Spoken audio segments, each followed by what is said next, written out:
Hello again, and I'd like to welcome you back to the first keynote session of our conference.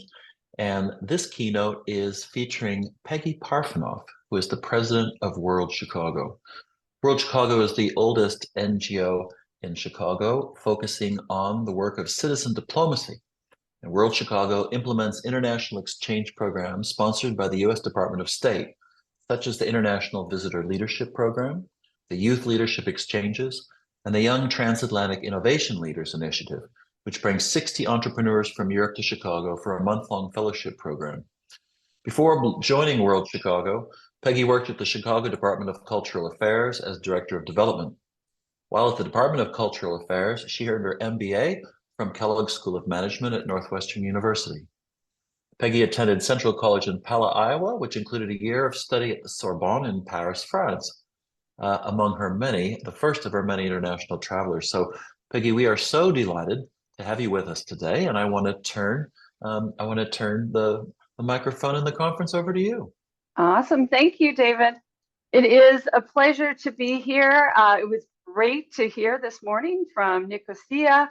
We've had delegations of high school counselors from Cyprus working with young people on the divide there and really impacted by their great work. So it was great to hear from the panel this morning. And of course, as you just mentioned, my second year of Paris was extremely eye-opening and life-changing, as the first exchange program often is for many people. So taking a young woman out of Iowa and going right to Paris was a great experience, and one that certainly changed the course of my career. I am delighted to be part of the Urban Diplomacy and City Diplomacy from Micro to Macro Conference with DePaul's Grace School of Applied Diplomacy. I have had the honor of working as a grassroots diplomat for the last 22 years in what my network calls citizen diplomacy.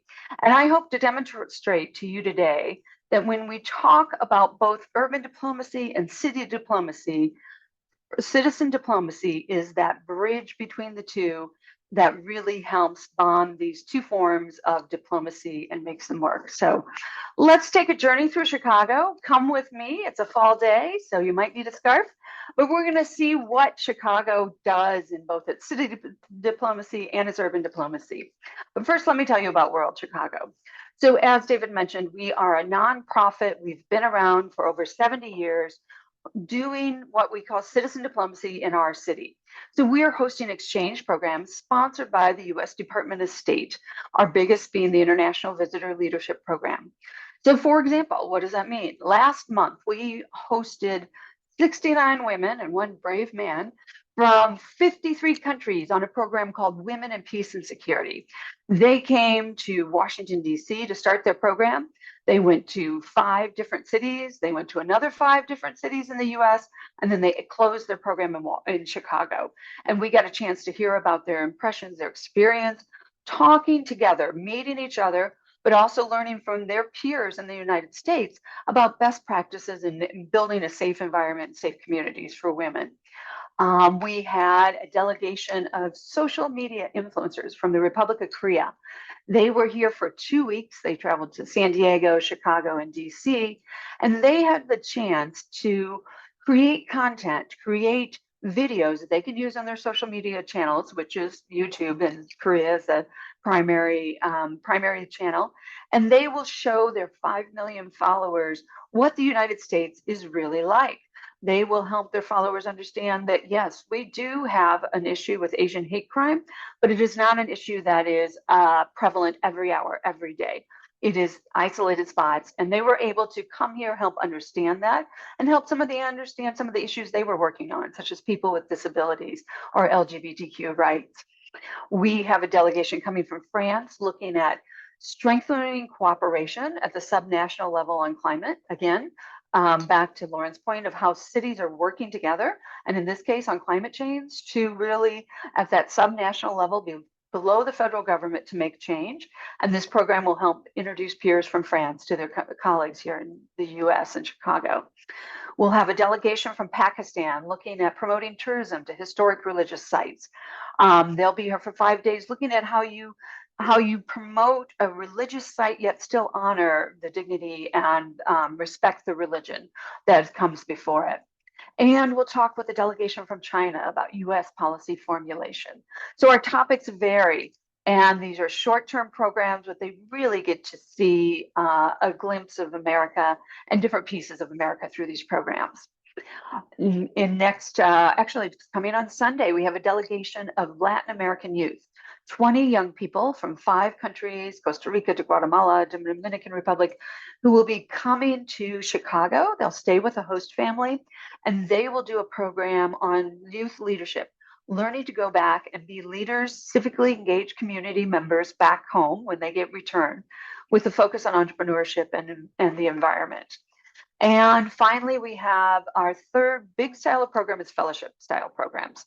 We have the Young Transatlantic Innovation Leaders bringing 60 entrepreneurs from 40 some European countries to Chicago, then having them move to other cities for a 1 month fellowship or a higher level internship in startups. So they learn about the entrepreneurial community and the US business environment. So through our variety of programs, we're hosting 800 to 1,000 leaders from around the world in Chicago each year. And these leaders get to engage with thousands of Chicagoans, either in professional meetings in their businesses, at dinners with their host families, or by actually staying in the home with the family. And this work, again, we call it citizen diplomacy. And citizen diplomacy is the concept that every citizen has the right and even the responsibility to help shape foreign relations, one handshake at a time. And citizen diplomacy is when ordinary Chicagoans, no one with you don't need a diplomatic degree to welcome international guests into your business, to share best practices and exchange ideas. And it's for the families who welcome international delegates into their homes, to dinner at their home, to share what America is really like. So they can sit down with a family and ask really those questions you don't ask in a professional meeting. They might ask their impression of the media. Do we have a free press? Of the president? What do we think of this current administration? And what do we think about the political system? Questions, what do we think about religion and racism? Things you can ask at a dinner table that really helps them understand the diverse perspectives of America and Americans. So it gives them not just a view from the White House or from Capitol Hill, but a view from your dining table. And when you think about a delegation moving across the US and having a dining table conversation, not just in Chicago, but in Florida, in Phoenix, in a small farm town in Kansas, they really get to understand the diversity of ideas and opinions across the US, as well as the values and all that we share as Americans and all that we take for granted. So, but that's what our programs do. But now let's stop in Chicago and we'll take 2 stops. First, we'll stop on the beautiful Michigan Avenue, which is our grand shopping magnificent mile, we call it. And we'll talk about city diplomacy. World Chicago works with many wonderful institutions in Chicago, like World Business Chicago and our Tourism Bureau, to promote the city of Chicago. And we are so fortunate that we have such a beautiful place to promote. If you've never been to Chicago, put it on your list of destinations. We are on the shores of Lake Michigan, which is a huge freshwater lake. People compare it to looking at a sea. We have world-class institutions like the Art Institute, the Field Museum, and the Museum of Science and Industry as our big ones. We have so many small ethnic cultural museums that focus on specific areas. You could spend weeks in just the museums themselves. We are centered downtown with the beautiful Millennium Park, which is a gathering place for our citizens. Our architecture is beyond compare. New woman architect as well. Shout out for her. And some wonderful public art. Very dedicated city to ensuring there's public art in all of our public spaces. We have a culinary scene in Chicago that makes Chicago a destination, a place that people travel to just to go to our restaurants. And our neighborhoods are we have 77 neighborhoods in our city, and they retain the cultural heritage from the immigrants who first traveled there and first settled there. So these neighborhoods retain some of their ethnic heritage, the cultural heritage from where they came, and they adapt, of course, to Chicago and become part of the city. And it makes our city truly a melting pot that welcomes and celebrates immigrants. fact, I'm not saying this just because I live here and think it's a beautiful city. Condé Nast Traveler, one of the big magazines, just declared Chicago the best big city for the 7th year in a row. So we know we've got a great place to come.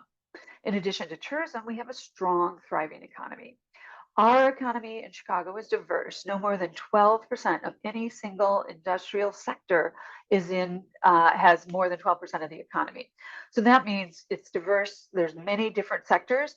So if one sector happens to be in a downturn, a bubble, then Chicago is not going to collapse because we have other sectors that boost it up.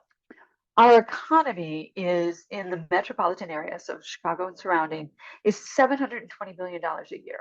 So if Chicagoland was a country, we would be the 22nd largest country in the world. So this is a strong economy to come to. And these are all the fabulous things we can say when we talk about city diplomacy. This is what we share about our city. This is how we promote it, encourage businesses to move here, encourage young people to come after college and live and make this their home. However, while we started on the glamorous Michigan Avenue, our second stop on our journey is going to be in the neighborhoods, into the communities where people live. And there you're going to see some of the less finer points of Chicago. If you read the headlines about our city, you will see that we also face many challenges.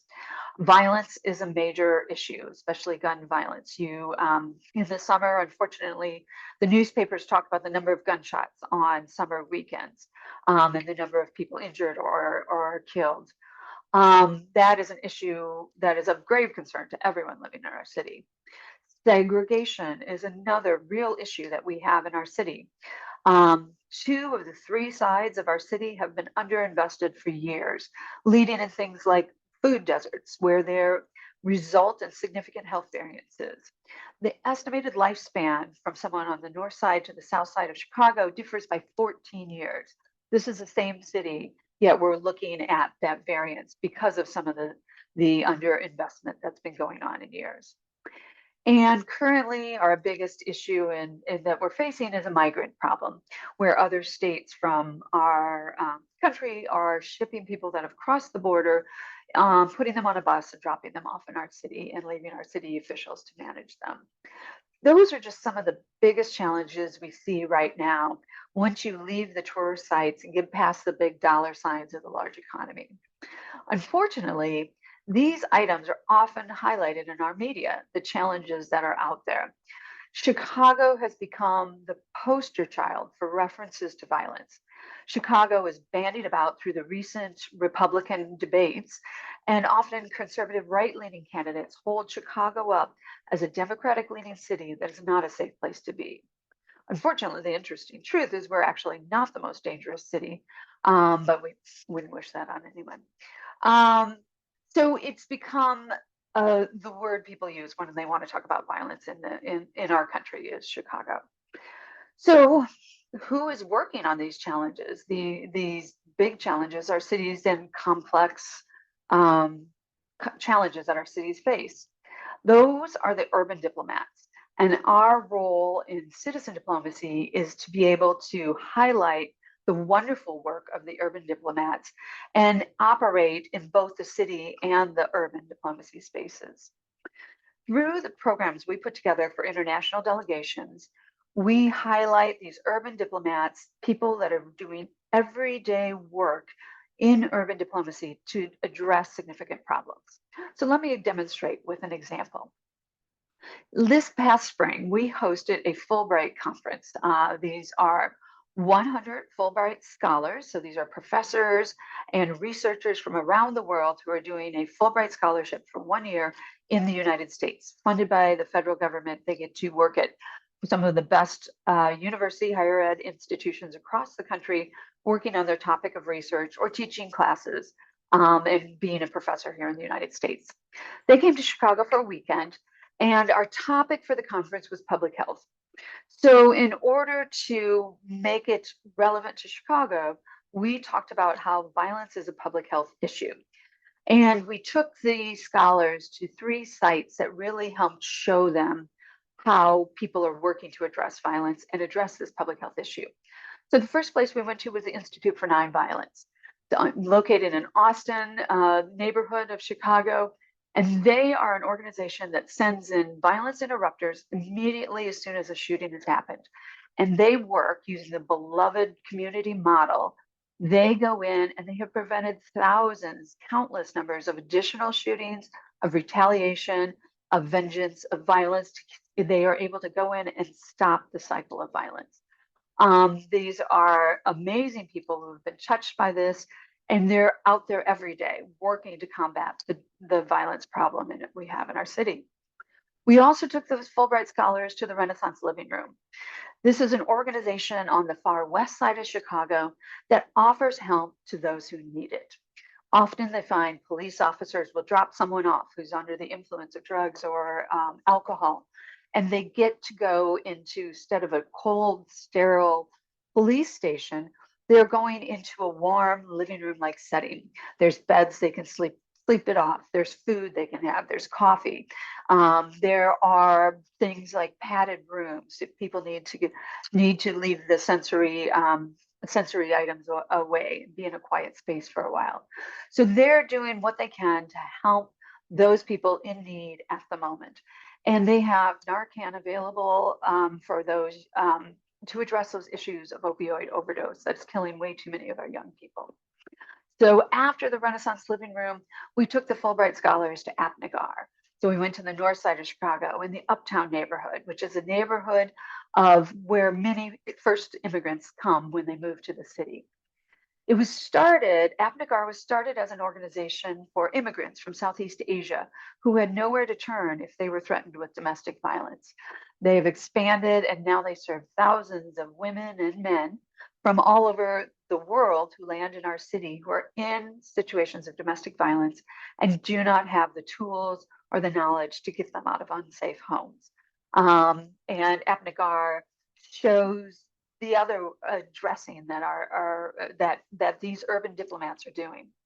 These organizations, Institute for Nonviolence, Renaissance Living Room, and Apnagar, are all urban diplomacy organizations working on the ground each day to face the challenges in our city. There's so many more I could name. One of my favorite is in Roseland with the Kids Off the Block.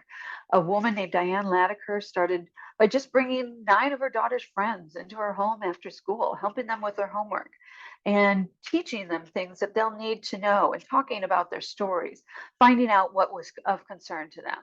Pretty soon more kids came and more kids came. And she ended up starting a nonprofit, something she'd never planned. She was just about finished raising her children, and now she is a guide and advisor helping thousands of kids.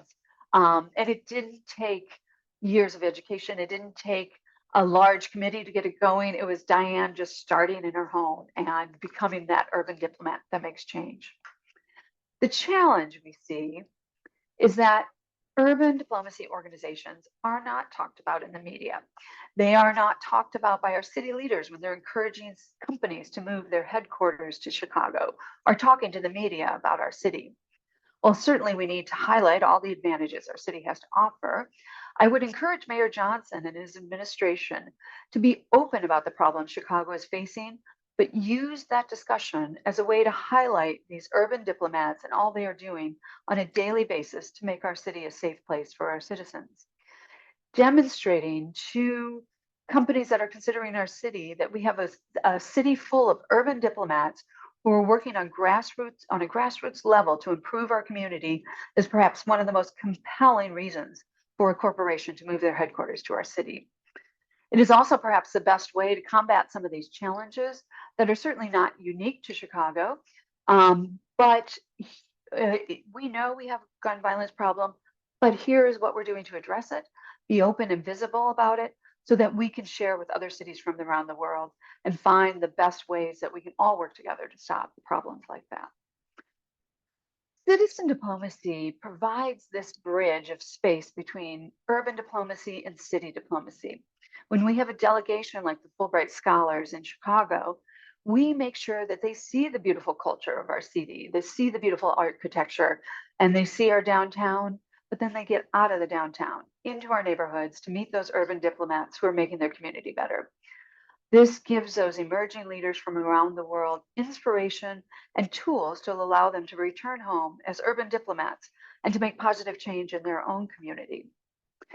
Through citizen diplomacy, we ensure that the many international leaders that come to Chicago meet Chicagoans from all walks of life, all of our 77 neighborhoods, or maybe almost all. We ask regular citizens to welcome these emerging leaders into their homes for dinner or for a homestay. We know that sitting down, being with the family, these meals and these homestays change minds and change communities. I'll tell you one of my favorite examples. We had a young professional, a young man. He was from a Central Asian country. He was here for a 1 month fellowship. So he was going to learn best practices in his sector. He was going to be embedded in a company and learn how to bring back the best ideas and what would work in his country. So the fellow and the homestay host met the first day. They got along famously until the fellow found out that the host was gay.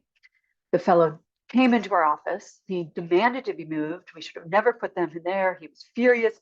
It was not an appropriate homestay. Well, we talked to him, we listened to him, and we asked him to reconsider his request. He agreed to stay for 1 more week. And at the end of the week, he agreed to stay for another week and another week. And by the end of the month, that fellow came to realize that homosexuality, what he had judged because he had never met anyone who was gay, was really just one characteristic of that person, and that one difference did not actually define that person. He got to know his host as a person, and he realized that they have really had so much in common in spite of that one difference. Right now, that fellow is an activist for the rights of LGBTQ community in his country. He's been back to the United States. He's gone on a road trip vacation with his host, and they remain fast friends. So that homestay host is our urban diplomat. And by living through that uncomfortable situation and talking and being willing to share and make change, he created another urban diplomat who went back to his country and is improving his community for others. This work is not always easy, however. We know we don't always change minds, but hopefully we move the needle. The challenge we face in citizen diplomacy is the low visibility of this work. Nobody grows up in school and in ninth grade and says, I would like to work in citizen diplomacy in my field. We're not known widely. And there are not the stories in the media, and it's not considered a common volunteer opportunity. These are all issues we need to work with, we need to improve on, to be sure we have greater visibility, but we persevere because we know these programs make an impact. The mindset, what the international delegates get from being in Chicago and meeting our Chicagoans, and what our Chicagoans get from our international visitors, is this mindset that you can make a difference and you can go support and you can build your community by sharing with people from around the world like this. And also by taking the time to understand that the United States is not as it's depicted in our movies and our TV shows. And in fact, we all have so much in common, caring about the future for our children and striving for peace. You know, I was hired in 2001, and right after in the fall, almost 22 years ago, and it was right after 9/11. And during my interview, I remember saying that citizen diplomacy was more important than ever after that horrific tragedy we had just been through. We as Americans needed to better understand the world, and we needed to have global citizens understand America and Americans. I wish I could say after 22 years that that need has gone, but it continues to be as important as ever. With all the events that are happening around the world and within our own country, building understanding between each other from both the north side to the south side of our city or from Cape Town to Chicago, citizen diplomacy is vital to the future of our country. Our children will all grow up to work in a place that's global. My child will have to have a job that is working with people from around the world. Technology has taken away, like this conference we're in right now. Technology means we're instant on information, on time, and on working together. and we will never go back to only a local community. So we need to be sure that we're helping our children learn the value of citizen diplomacy, urban diplomacy, and city diplomacy. Um, I commend the Grace School for teaching their students about this vital work, and I encourage universities and lower schools, high schools, to talk about and focus on diplomacy and civics education for all students. So to wrap up, I look forward to continuing to use citizen diplomacy as a bridge and between city and urban diplomacy, and encourage you to join me. Thank you for coming along on this tour of Chicago and allowing me to show you how we humanize diplomacy. It was a pleasure.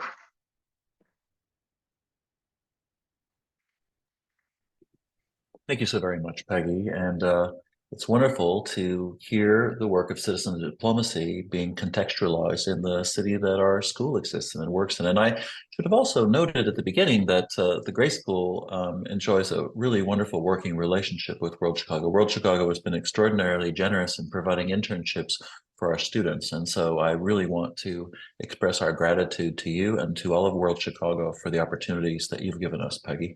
I have a few questions that have been sent in. One of them refers or makes a reference to some of the comments that some of our previous speakers made, and that is regarding the fact that a number of people have spoken about the importance of finding paths to engage in difficult conversations. And I really appreciate the fact that this person really appreciated the fact that you've touched on the fact that one can promote a city and in the classic city diplomacy sense talk about the attributes, but at the same time one must be mindful and acknowledge the extraordinary challenges that we face in any city. So clearly one of the greatest challenges that we're facing in the United States concerns the growing ideological divides between citizens who draw their information in some respects from entirely different sources. And the question is, how can the work of citizen diplomats provide a common text people across divides can draw from? Oh, that's a great question. I would challenge that it is as important for me and my family, you and your family, to travel to Morocco or to South Africa, to travel overseas, as it is for you to travel in the United States to get to meet one another and understand each other. Again, nothing replaces sitting down, talking, having a dialogue, and making an effort to understand the other side and sharing your side. So I would say citizen diplomacy can be domestic as well as international. And starting those difficult conversations is usually the hardest part.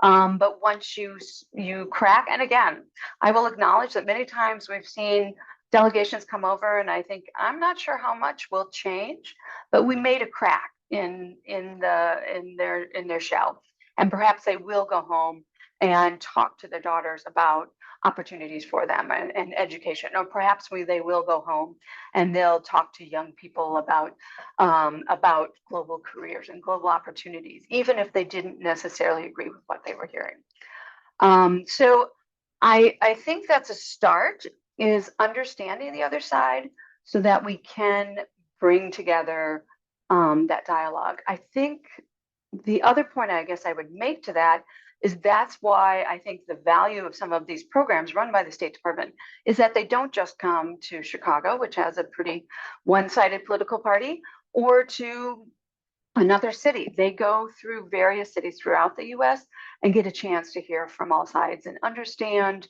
the divide we're facing as well. So, great question. Thank you very much. One of the other questions that's been posed regards the fact that at the Grace School, one of the articles that a number of our students will read in our class on citizen diplomacy was written by Anna Popkova, who looked at a sister organization of World Chicago based in Kalamazoo, Michigan. And she talked about the fact that, there were a lot of people in Kalamazoo that were extremely skeptical about the work of an organization such as World Chicago. And the question is, what are the greatest challenges in inviting average Chicagoans to see themselves as citizen diplomats? How can we raise the visibility of this work, but it's two questions. So first of all, how do we get people to see themselves as citizen diplomats? And I would say as diplomats, David, if you think of yourself as a diplomat, you're going to carry yourself different. You're going to be more confident in your approach to your international guest. So how do we get that global mindset for our citizens? And I think talking to and exposing people as much as possible to a successful international interaction is going to be the way for people to grow their confidence and to feel that they too can step up and be a citizen diplomat. As you said, our sister organization we have one in Kalamazoo. We're part of the Global Ties Network, and there's 90 World Chicago-like organizations across the country with different names. But it is not well known in most communities. It is not the first thing that people think of. When you think of joining a nonprofit, helping address a challenge, is diplomacy what you're going to think of? And so I think that's partly on us, but if everyone can talk about the work of citizen diplomacy and normalize it, make that into a common term, I think that's our path through it. And I hope programs like the Grace School but even the students that aren't planning to major from the Grace School, but still take one class in it, is educating so many more people about this work that we do. Thank you very much for that. We have another question from our audience, and that question reads, can you tell us some more about your relationship with the Department of State and how it changes over time? Absolutely. Sounds like there's some political undertones to that. The organization was created in the 50s, 1952, and it was staffed primarily by women who did not work outside the home. And they worked to put these programs together. And about the same time, the International Visitor Leadership Program was being formed by the State Department, by some of the brilliant minds there, to bring these exchanges together. So World Chicago, we're a nonprofit, we're independent, only report to our board here, but we get a grant from the State Department to do this program and others. We definitely see, we work with the State Department in all iterations. And I guess in some ways we need to believe in the strength of democracy and the strength of the importance of this exchange, regardless of what the current administration might be saying. And so we will work with State Department on programs. We might see programs named or titled differently depending on what the priorities are from the White House. But we know we're still making an impact with those exchanges. Definitely something. It's interesting when we do get an administration change, especially when it's a party change, and you see a lot of turnover at the State Department, but the programs remain solid. The International Visitor Leadership Program, and programs like Fulbright have such a solid name and are so well respected by our U.S. ambassadors abroad that they have direct line items in the U.S. budget. So I will say it's a teeny tiny amount of money in the whole federal budget. That really makes such a strong impact. And so it's a very, very effective use of our tax dollars. Thank you for that.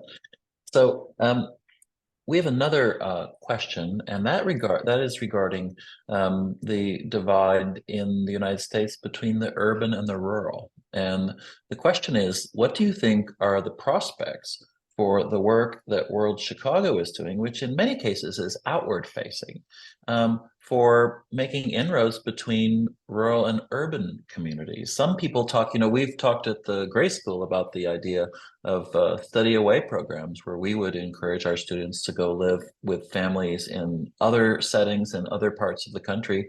And in many respects, I think it's safe to say that we are in a place right now where within this country, people could find themselves in very different settings. And this is not an issue that's exclusive to the United States. This is found in a lot of other places. So I'm wondering if there have been conversations about that. Well, I think it's definitely an issue that's going to continue. as more and more people, as we've talked about earlier today, more and more people are moving to urban centers, and who is left in the country, and what is their community, and what do they bring? Mhm. And Mhm. I think a program like International Visitor Leadership, one of our partner organizations is in Freeport, Illinois. It's a town about an hour and a half west Mhm. of Chicago. Mhm. I'm thinking it's about 12,000 people, but they offer things that I cannot offer in Chicago. I'm not going to have 20 people come together in a potluck for a delegation. It just is not the kind of thing we would have here. But they are able to bring families together to do that kind of thing, do a farm visit, do a ride Mhm. along with a police officer because it's a small town. Sure, hop on in and make it easy. Whereas in Chicago, the number of Mhm. paperwork and forms we need to fill out are just not doable. So I think I love the idea of going out to rural communities. I certainly came in my other study abroad from Iowa was to come to Chicago, come to the big city, and doing the reverse is a great idea. You hear about some of the world leaders that remember their time in these small communities, and Mhm. um, it impacts their lives. So I think I support that idea, reverse exchange in small communities, and Mhm. how can Mhm. how can young people learn about our world better? Okay, thank you for that. Well, I think we have one final question, and that is when you look at the